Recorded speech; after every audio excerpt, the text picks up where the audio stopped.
ہاں، السلام علیکم دوستوں. پھر ایک بار آپ کی خدمت میں حاضر ہوں. تو بات کافر کی چل رہی تھی دوستوں. تو آپ یوٹیوب پہ جائیں. کچھ ایسے بندے ہیں جس کا سب سے پہلے میں نام لوں گا. پشپیندر کلشیست نام ہے اس کا. اور دو آریہ ہیں. وہ مجھے نام بھی میں یاد نہیں رکھتا ان کا. آریہ.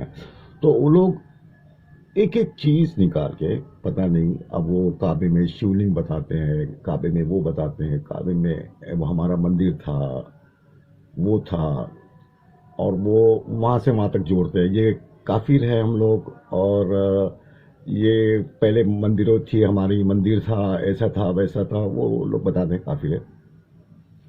تو یہ دونوں, یہ تینوں, یہ بہت سارے لوگ ہیں. یہ دو تین ذرا زیادہ اس میں بولتے ہیں اسلام کے بارے میں. کیونکہ یہ آریہ سماج والے ہیں تو بیچارے 1% ہے. ان کا وجود ہی دنیا میں نہیں ہے. لیکن بہت بولتے ہیں لوگ. ان کے گرو تھے چتار پرکاش, ان کی کتاب تھی. اور وہ لوگ اسلام کے بارے میں بولتے ہیں. بڑا چبھتا ہے ان کو چیزیں اسلام کے بارے میں. جو کافر کا جو لفظ ہے اسلام میں, ان کو بہت چبھتا ہے. وہ اپنے اوپر لیتے ہیں. وہ نہیں, یہ ہم ہی کافر ہیں, ہم ہی بس بس بس بس. تو یہ چیزیں ان کو چبھتی ہے. تو وہ اپنی بھڑاس آ کے یوٹیوب پہ نکالتے ہیں. یہ دیکھو یہ مندر تھا, دیکھو یہ ایسا تھا, دیکھو ویسا تھا. اب ایک اسلام کی تاریخ ہے. اسلام کی کوئی 1400 سال کی تاریخ نہیں ہے. یہ تو ہزاروں سال کی تاریخ ہے.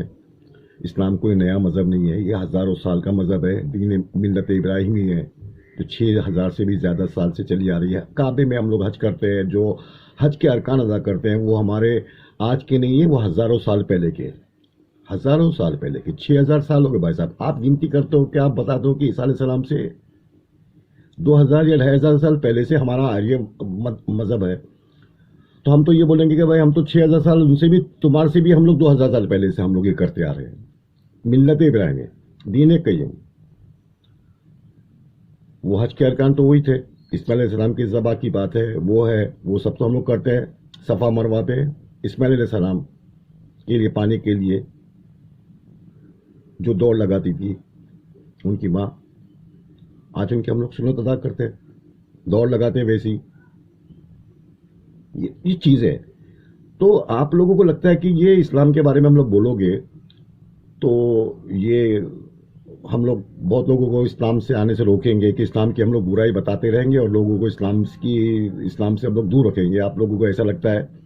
آپ بالکل غلط فہمی میں ہو. آپ کو اسلام کی تاریخ نہیں معلوم. آپ بچے ہو. آپ لوگ بچے ہو, آپ کو پتہ نہیں ہے اسلام کے بارے میں. اسلام میں ایک لچک ہے, ایک لچک ہے اس میں. آپ یہ نہیں سمجھو گے. ہم کچھ نہیں کرتے. ہمارا قرآن, ہم لوگ مسلمان ناکارہ ہے, نالائق ہے, اس میں کوئی شک نہیں ہے. آج ہم لوگ اپنے آپ میں پڑے ہیں. ہم لوگ کو کوئی مطلب نہیں ہے. ہمارے دھندے, بزنس, تجارت, شان مان, اس میں ہم لوگ لگے ہوئے, اس میں کوئی شک نہیں ہے. بالکل ہے. لیکن اسلام میں جو لچک ہے وہ لچک دیتا ہے قرآن اور حدیث. لوگ قرآن اور حدیث کو دیکھتے ہیں. آج تم بولو گے کافر کافر, تو جا کے وہ قرآن لائیں گے. جیسے کہ میں بھی ایسی تھا. مجھے بھی کوئی چیز وید کے بارے میں کوئی بولتا کہ وید میں ایسا لکھا, وید میں ایسا لکھا ہے, میں وید آ کے لا کے پڑھتا تھا. کوئی بولتا بائبل میں ایسا, تو میں بائبل لا کے پڑھتا تھا کہ بعد یہ کوئی بات صحیح ہے یا نہیں ہے. مجھے کوئی دوسری کتاب, میں دوسری کتاب پڑھتا تھا. ایک پڑھنے والی بات ہوتی ہے کہ میں پڑھتا تھا کہ بھائی یہ بات صحیح ہے یا غلط ہے. تو اسی طرح سے 9/11 کے بعد بھی ایسے ہی ہوا. یہ ٹیررسٹ جارج بوش آیا تھا جب پہلی بار ہندوستان میں, تو اس نے کہا تھا کہ ویری گڈ, یہاں تو اتنے کروڑ مسلمان رہتے ہیں اور ایک بھی القاعدہ کا ممبر نہیں ہے. ویری گڈ, بولے بہت اچھی بات ہے. یہ تو بہت اچھے لوگ ہیں یہ لوگ, مسلمان لوگ یہاں کے. جارج بوش 30 سال پہلے کیا تھا؟ 30 سال پہلے کوئی ٹیررسٹ کا نام و نشان نہیں تھا بھائی صاحب. ہم لوگ صرف تمل ٹائگرز تو تھے نا, ان کے بارے میں ٹی وی پہ دیکھتے تھے ہم لوگ. جو بھی تھا نام و نشان نہیں تھا. 30 سال پہلے اس کے آپ پکچر میں دیکھو, کوئی مسلمان پٹھان بنا ہے, کوئی مسلمان کسی کی جان بچا رہا ہے, کوئی مسلمان ایک دم سچا, کیا مسلمان کو پیش کیا جاتا تھا پکچروں میں. 30 سال پہلے کا پکچر دیکھ لو. سچا مسلمان, حق والا مسلمان. اب مسلمان کی بات آتی ہے تو ان کو ٹیررسٹ بناؤ, ان کو ایسا, ان کو ویسا. یہ مسلمان ٹیررسٹ, داڑھی بڑھا دو, اس کو کشمیر بھیج دو, اس کو ایسا کر دو, ویسا کر دو. یہ تو پالیسیاں چلتی بھائی صاحب, یہ تو رکنا ہے. لیکن میں بولنا یہ چاہ رہا ہوں آپ جتنا بھی اس کو روکو گے اتنا بڑھے گا. ہندو لوگ بہت زیادہ, ہندو لوگ بہت سمجھدار ہیں. اور وہ آپ کی باتوں سے آ کر وہ کیا کریں گے, وہ قرآن کو ڈھونڈیں گے, اس چیز کو ڈھونڈیں گے, پھر اس میں آپ کی پول کھلو گی, کیونکہ آپ ایک آیات کو صرف ایک ہی کانٹیکٹ میں بتا رہے کہ کافروں کو جہاں پاؤ مارو. وہ کافر کون ہے, وہ کیا, وہ جب قرآن پڑھیں گے, جب ان کو پتہ چلے گا, وہ آگے پیچھے کا جو کانٹیکس ہے وہ جب وہ پڑھیں گے, جب ان کو پتہ چلے گا اور یہ تو یہ ہے, تو یہ نالائق لوگ ہم سے جھوٹ بولتے تھے, اسلام کے بارے میں ہم کو ورگلاتے تھے. جب وہ پھر وہ کوٹ کر کے وہ پائے گا, پھر اس کے بعد وہ آگے جب پڑھے گا قرآن کے بارے میں, حدیثوں کے قرآن کے بارے میں, قرآن پڑھے گا, حدیث پڑھے گا, تو اس کی شوق جاگے گا. جب شوق جاگے گا تو بھائی صاحب یہ دنیا میں آج ایسے ہی چل رہا ہے. اسی لیے اسلام سب سے زیادہ پھیلنے والا مذہب اسلام ہے. اسی لیے جب وہ پڑھتے ہیں, جب ان کے ہاتھ تک نہیں لگی, جب ان کے ہاتھ میں وہ کتابیں لگی, تو اسلام نے دلوں کو پھیرا ہے. بھائی صاحب تم لوگ بہت بڑی غلطی کرو, اور مجھے اچھا لگتا ہے, مجھے ہنسی بھی آتی ہے کہ اللہ تعالیٰ کیسے کیسے جو کام لے رہا ہے.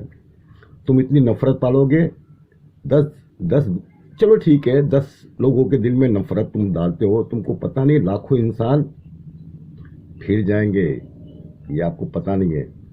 کر لو, آپ کی حکومت ہے, آپ کی حکومت ہے, بول سکتے ہو, کر سکتے ہو, ٹھیک ہے, کوئی بات نہیں. اسلام ہم کو کوئی مطلب نہیں حکومت سے, آنا جانا, پارٹنرشپ, ہم نے کبھی بھی اس کو ترجیح نہیں دی. لیکن آپ لوگ جو کر رہے ہو اچھی بات ہے, بہت اچھی بات ہے. میرا ایک نظریہ ایسا تھا, میں آپ کو شیئر کرتا ہوں لاسٹ میں, کہ آپ کو آریہ صاحب اور وہ پشپیندر جی, آپ ان کو سنو. بابری مسجد ٹوٹی, جب بابری مسجد ٹوٹی تو اس کے ایسا ہوا کہ میرا بھی گھر جل گیا تھا. میں بھی اس میں بھی حصے دار ہوں. میرا گھر جل گیا تھا, میں ماہم میں تھا. تو میں گیا سولاپور سے میں ذرا گھومنے کے لیے بیجاپور چلے گیا. تو وہاں ایک ویران کھنڈر میں کوئی آدمی اکیلا نماز پڑھ رہا ہے, اذان بھی دے رہا ہے, خود نماز پڑھ رہا ہے. تو میں وہاں ٹھہر کے اس کو پوچھتا ہوں, بھائی آپ کیا کر رہے ہو, آپ کیا کر رہے ہو یہاں پر؟ تو بولے بھائی میں مؤذن بھی ہوں, میں امامت بھی کرتا ہوں, نماز ہے. تو بولا کیوں ایسا کہ نہیں, ہمارے یہاں کے ٹرسٹی نے بولا کہ بھائی نہیں, ابھی یہ بابری مسجد ٹوٹ گئی تو پھر کل ان لوگ بھی اس پہ دعویٰ کریں گے, تو اس کے لیے وہ کچھ ہمیں 600-800 روپے دیتا ہے کہ تمہاری ذمہ داری کہ تم یہاں پہ نماز ہی پڑھاؤ گے, مسجد بھی پڑھو گے, اکیلے پڑھو, 2 سے پڑھو, 4 سے پڑھو, لیکن تمہیں باقاعدہ یہاں اذان اور نماز قائم کرنی پڑے گی. پھر میں گھوم کے آتا ہوں, تھوڑے دن کے بعد پھر میں ایک ٹائمس آف انڈیا پیپر دیکھتا ہوں. تو اس میں مجھے یہ دکھتا ہے کہ جو کھنڈریں پڑی تھی مسجدیں, جس میں کوئی سالوں سے, بہت دنوں سے کسی نے نماز نہیں پڑھی, لوگ جا کے اس کو آباد کر رہے ہیں. یہ میں نے کہہ رہا ہوں, یہ ٹائمس آف انڈیا کی رپورٹ ہے, آپ دیکھ لینا اس ٹائم پہ جا کے. ٹائمس آف انڈیا کہتا ہے کہ مائی گاڈ, ایک مسجد گرا دی, اور مسلمانوں نے ہندوستان میں جو 30,000 مسجدیں ایسی تھی جو آباد نہیں تھی, 30,000 مسجدیں جو آباد نہیں تھی وہ آباد ہو گئی ہے. کس کا فائدہ ہوا؟ آپ ایک کام کرتے ہو, لیکن اللہ کی بھی حکمت چلتی ہے. وہ کیا کہتا ہے اللہ تعالیٰ قرآن میں, کہ سب سے بہترین میری چال ہے, تم ایک چال چلو, میں بھی چلوں گا, پھر تم کو میں دکھاؤں گا اپنی چال, اور سب سے بہترین چال اس کی ہوتی ہے. یہ آپ نہیں سمجھو گے, یہ آپ نہیں سمجھو گے. جب آپ قرآن اور حدیث کا مطالعہ کرو گے میرے بھائی, تو آپ اس کو اچھی طرح سے سمجھو گے کہ یہ اسلام ہے. میں بھی آپ کو دعوت دیتا ہوں اس چیز کی, آپ پڑھیں. شکریہ بہت بہت.